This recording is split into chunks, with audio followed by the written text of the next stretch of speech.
Some of the campaign promises made by both parties, which may now never see the light of day. Let's talk first of all to our chief economics correspondent, Hugh Pym. So, given this coalition, what do we know already will go? Well, you saw Vince Cable there. You may remember during the election campaign, he was talking about a mansion tax. Well, that's gone. No mention of that. The Conservatives made great play of their inheritance tax policy, raising the threshold by a lot to take a lot of what they would say is middle-income families out of liability for that tax. It was a very important issue a couple of years ago when the policy was announced by George Osborne. No real mention of that. I'm told it's an aspiration and no more. May well not happen at all in this Parliament. And on the income tax allowance, which the Liberal Democrats made great play of, £10,000, yes, they might make a move raising the allowance next year, but after that we're really not sure. May not get to 10,000. This is coalition politics. This is what happens in the cold light of day. There's been a lot of talk, and there was a lot of talk during the election campaign about VAT. Is that likely to go up now?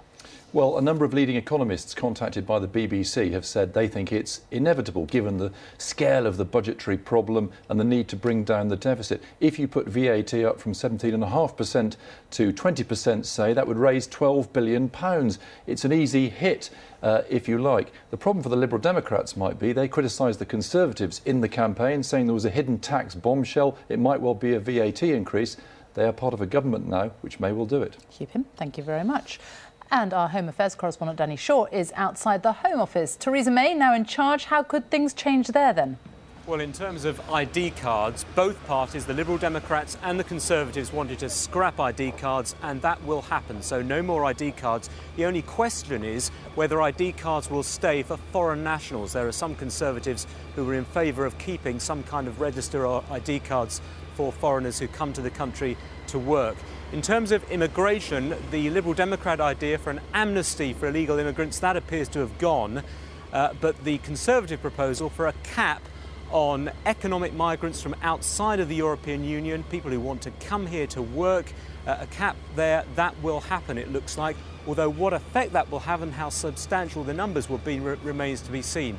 In terms of policing, the big Conservative idea was to have directly elected police officials to hire and fire chief constables and set police budgets. Theresa May has said today that she's still committed to the idea, but will it happen? The Liberal Democrats were not in favour of that idea. And in terms of police numbers, well, it's going to be difficult, I think, for this government to promise to maintain existing police numbers, even though the Liberal Democrats say they want to increase the numbers by 3,000. So no short answers there. Our Home Affairs correspondent Danny Shaw, thank you very much.